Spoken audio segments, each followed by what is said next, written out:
જય શ્રી કૃષ્ણ.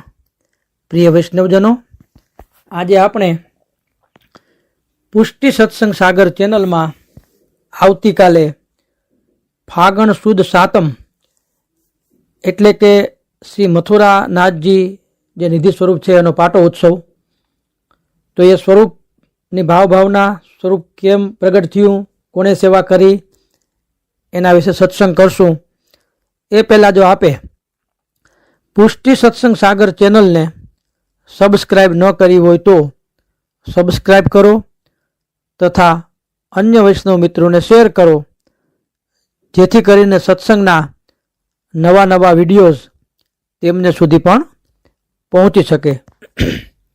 હવે ફાગણ સુદ સાતમ એ શ્રી મથુરાનાથજીનો પાટો ઉત્સવ ઉજવવામાં આવે છે.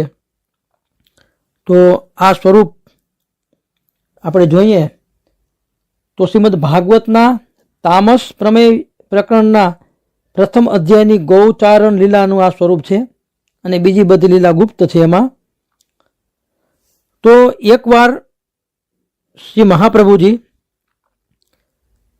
જે પદ્મનાભદાસ મહાપ્રભુજીના સેવક છે, કનોજમાં રહેતા, તો કનોજમાં મહાપ્રભુજીએ એમને અંગીકાર કર્યો, શરણે લીધા. તો એને કીધું કે ભાઈ અમે તો બ્રાહ્મણ છીએ, વલ્ભાચાર્યજીને કીધું, અને ભિક્ષા વૃત્તિ તો અમે કરશું. ત્યારે એ ટેગ જોઈ અને શ્રી આચાર્યજી બહુ પ્રસન્ન થયા અને કહ્યું કે વૈષ્ણવને ટેક જ મોટો ધર્મ છે. પછી પદ્મનાભદાસના સઘળા કુટુંબને જ્યારે અંગીકાર કર્યું ત્યારે પદ્મનાભદાસે કહ્યું કે મહારાજ, અમારું કર્તવ્ય શું હવે? ત્યારે શ્રી આચાર્યજીએ કહ્યું કે ભગવત સેવા કરો.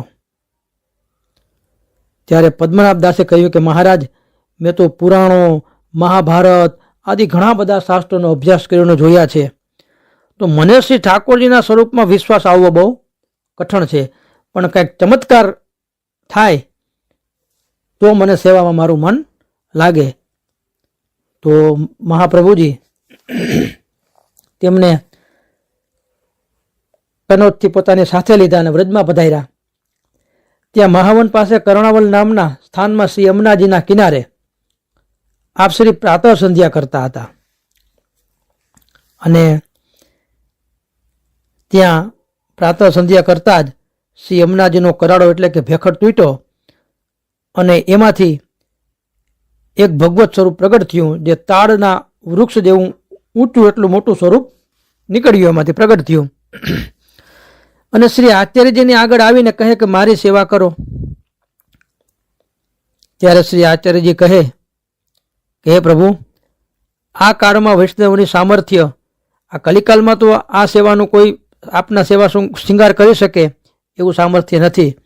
જો સેવા કરાવવાનો આપનો મનોરથ હોય ને તો આ ભક્તો પધરાવી જાય એટલા ગોદમાં બિરાજો, એટલી ઊંચાઈવાળા થાવ તો આ કલિકાલમાં કોઈ સેવા કરી શકે. એટલે મહાપ્રભુજીની ગોદેથી ચીબુક લગી સીધું ઠાકોરજીનું એવડું સ્વરૂપ એ થઈ ગયું. એ મથુરાધીશજી પ્રગટ થયા. તે સ્વરૂપમાં શ્રી યમુનાજી, શ્રી ગિરિરાજજી, સખા સખી, ગામ, કુંજ, 84 વ્રજ, કોષ બધું સ્વરૂપાત્મક ચિહ્ન સહિત એમાં બિરાજે છે એ સ્વરૂપમાં. તેથી આચાર્યજીએ એ સ્વરૂપનું નામ શ્રી મથુરાનાથજી પાડ્યું. અને પદ્મનાભદાસને કે ભાઈ, કેમ તારો મનોરથ પૂરો થયો? ચમત્કાર કાંઈ જોવા મળ્યો તને? ત્યારે પદ્મનાભદાસ પ્રેમથી વિવલ થઈને કે મહારાજ, આપ જેવા મારા ધણી છો, આપની કૃપાથી શું ન થાય? ત્યારે શ્રી આચાર્યજી કહે કે યથાલાભ સંતોષ કરી ભાવપૂર્વક સેવા કરજે. પછી આજ્ઞા માની શ્રી મથુરાનાથજીને કનોજમાં પોતાના ઘેર પધરાવી લાવ્યા. પહેલાં તો ભિક્ષા વૃત્તિ કરતા એ, પણ પછી પદ્મનાભદાસના મનમાં આવ્યું કે હું વૈષ્ણવ થઈને ભિક્ષા માંગું, આ સારું નહીં. યથાલાભ સંતોષ શ્રી આચાર્યજીએ કીધું એ પ્રમાણે ઉત્તમ પક્ષ તો એ જ છે, અવ્યાવૃતો ભજેત કૃષ્ણ પૂજ્યા શ્રવણાદિભિ. આ પ્રકારે અવ્યાવૃતનો નિયમ લઈ અને સેવામાં મન લગાવીને તેઓ સેવા કરવા લાગ્યા. હવે આ સ્વરૂપ ચતુર્ભુજ સ્વરૂપ છે. 4 ભુજાઓ 4 પુષ્ટિ ક્રિયાઓ એ કરે છે. એમાં એક તો સ્વાનંદ દાન, શ્રી મુખામૃત લાવણ્ય પાન, અને સ્વાનંદ દાનમાં પ્રતિબંધનું નિવારણ, વિરહજન્ય તાપનું શમન. ત્રીજું સ્વસેવા સંધ્યા ભોગાદિનો સ્વીકાર. ચોથું આધિદૈવિક ભાવ પરંપરાનું ઉદ્બોધન. વનમાં કરેલી 14 રસ લીલાઓનો વ્રજમાં વ્રજ ભક્તોને અનુભવ કરાવતા આ ભાવ જગાડવો. એમાં શ્રીમદ ભાગવતના 10મ સ્કંદના 15મા અધ્યાયના 42ના શ્લોકમાં સુબોધનીજીમાં તમ ગોરજ ઉચ્છિત કુંતલ બદ્ધ બરહ, શ્રી સુબોધનીજીમાં સિદ્ધ છે. ગોરજથી છવાયેલા વાંકડિયા વાળ, તેમાં બંધાયેલું મયુર પીછ, સાથે શોભતા વિવિધ વન પુષ્પો, નમણા નેત્ર કટાક્ષો, હૃદયંગમ મધુર હાસ્ય, પાછળ ચાલતા ધીમા કીર્તિ ગાતા ગોવાળો, અસ્તિત્વને આનંદથી ભરીને દેતો વેણુનાદ, મન ભાવતા આ ભગવાન, દર્શનો ઉત્સુક નેત્રવાળા વ્રજ ભક્તો ભગવાનને વિષ્ણાઈ વળ્યા, લાભ લઈ લીધો, મન મૂકીને સત્કાર જાણ્યો અને માણ્યો. ધર્મ અર્થ કામ મોક્ષ એ ચારેય રસ પુરુષાર્થ અને વીર અદ્ભુત ભયાનક હાસ્ય કરુણ શૃંગાર રૌદ્ર બીભત્સ શાંત અને ભક્તિ ક્રમશઃ 10 રસ મળીને 14 રસ, જે આપણે બોલ્યા હતા કે 14 રસ સ્વરૂપ, એ 14 રસ પ્રભુ પ્રદર્શિત કરે છે. વ્રજ ભક્તો તે રસ માણે છે. પુષ્ટ શૃંગાર રસ છે. શ્રી ગોપીજન વલ્લભ લાવણ્યામૃતનું રસનું દાનપાન છે. આ ચતુર્ભુજ સ્વરૂપ દાસ્ય વાત્સલ્ય સખ્ય માધુર્ય આ 4 ભાવે ભોગવી શકાય છે. જે ચતુર્ભુજ સ્વરૂપ એ શ્રી મથુરાનાથજી છે. આ એની ભાવના છે. એની શ્રી મથુરાનાથજી શંખ ચક્ર ગદા પદ્મ ક્રમશઃ 4 શ્રીહસ્તમાં ધરે છે. આયુધ ક્રમે આ મધુસૂદન રૂપ છે. તે તો લૌકિક વિષય મધુમદને મારે છે અને અલૌકિક રસ મદથી તારે છે. આ તો મદમત ગજરાજ વિહાર રૂપ છે. નીચેના જમણા શ્રીહસ્તમાં શંખ છે. તે આસુર ગર્વને દૂર કરે છે. આ મર્યાદા ભાવના છે. પુષ્ટિ ભાવમાં તો શંખ શ્રી સ્વામિનીજીના શ્રી કંઠરૂપ છે. પ્રેમાલિંગનમાં પ્રભુ તે ગ્રહણ કરે છે. ઉપરના જમણા શ્રીહસ્તમાં પદ્મ છે. તે 14 ભુવન રૂપ છે. જેના પર તે ધરે તે ભારથી દબાઈ જાય છે. આ મર્યાદા ભાવ છે. પણ પુષ્ટિ ભાવમાં તો પદ્મ શ્રી સ્વામિનીજીનું મુખ પદ્મ રૂપ છે. પ્રભુ તેનું રસચર્યામાં ગ્રહણ કરે છે. ઉપરના ડાબા શ્રીહસ્તમાં ગદા ભુજાથી ભેટતા હસ્તનો આધાર છે અને નીચલા ડાબા શ્રીહસ્તમાં ચક્ર છે. જે અસુરોને મુક્તિ અપાવી હોય તો તેને એ ચક્રથી એ મારે છે. આ મર્યાદા ભાવના છે. પણ ચક્રની પુષ્ટિ ભાવના માં તો તે ગાઢ આલિંગન માં શ્રી સ્વામિનીજીના કર કંકણના ચિહ્ન અંકિત થયેલા છે. મર્યાદા ભાવના ગૌણ છે. પુષ્ટિ ભાવના મુખ્ય છે. તો પ્રિયાજીની ભુજાથી આલિંગન ભુજવાળા કંકણાકૃતિ ચક્રવાળા શંખ જેવા કંઠને ધારણ કરેલી ઊંચી ભુજાવાળા લીલા કમલ વેત્રને ધારણ કરનારા શ્રી મથુરાનાથજી છે. દિવસે વનગવનમાં આ 4 પદાર્થ ભાવ સૂચક છે.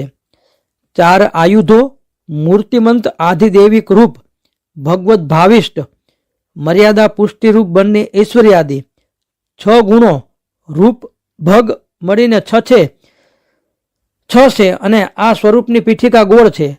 વર્ણ એનો શ્યામ છે. મથુરા ભક્ત હૃદયનું મથન કરીને તેના સારરૂપ સ્નેહનો સ્વીકાર કરીને તેના નાથ બને. આ વ્રજ ભક્તોના હૃદયનાથ તે શ્રી મથુરાનાથ. આમાં કમલ શ્રી સ્વામિનીજી રૂપ છે. ચક્ર શ્રી ચંદ્રાવલીજી રૂપ છે. શંખ શ્રી યમુનાજી રૂપ છે. ગદા શ્રી કુમારિકાજીના રૂપ છે. રાધા સહચરી રૂપ પણ હોવાની આ ભાવના એમાં જણાય છે.